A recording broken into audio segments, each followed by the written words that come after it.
they've entered an oceanic recess, an ecosystem teeming with life.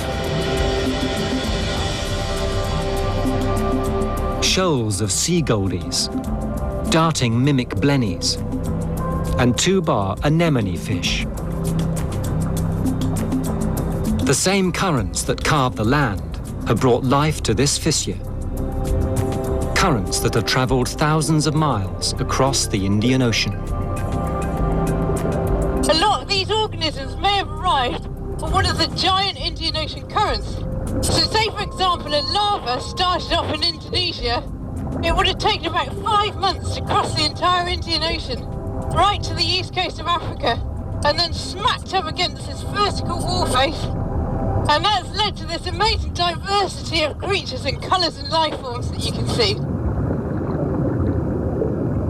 Deep inside the fissure, they can see the extent of this stunning vertical reef. Look at these tree corals.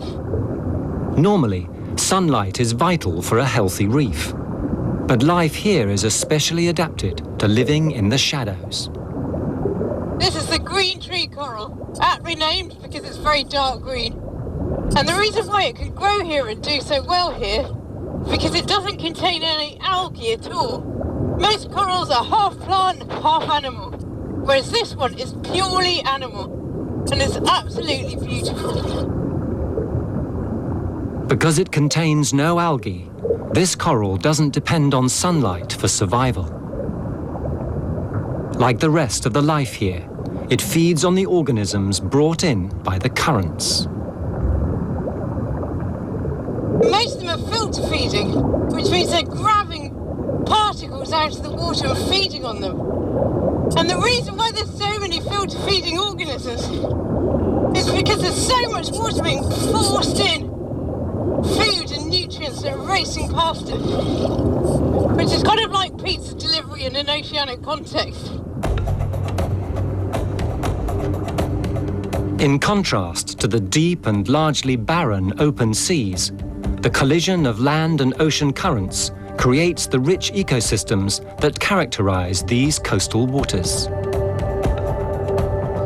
You can actually see the currents in action and how important they are to the marine life of the area, because without that bringing the larvae of those encrusting organisms, then there'd be no life forms there at all.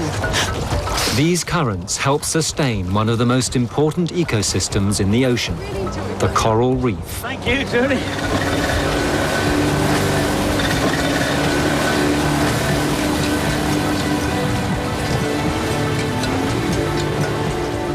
Coral reefs support a quarter of all fish species and help support the coastal people here.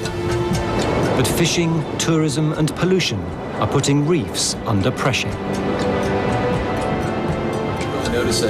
So environmentalist Philippe Cousteau wants to find out if the corals here are healthy. And one of the best ways to do that is to dive at night. It brings the coral alive at night in a way the daytime can't. And to try and, one of the biggest challenges we always face is trying to get people to understand that coral reefs are alive. They're not just rocks. If you dive the same reef in the daytime, the same reef at nighttime, it's like diving on two completely separate reefs.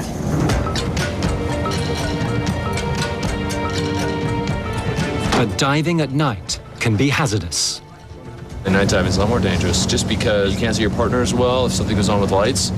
And at night when it's pitch black underwater, you can get even, confused and turned around about which direction is up.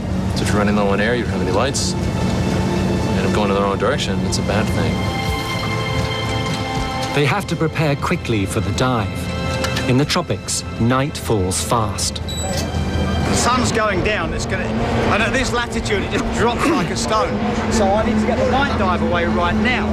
Very messy, boats alongside here and loads of activity. And it's all been sorted out at once. So I'm in a big push to get everybody off and things happening. Okay.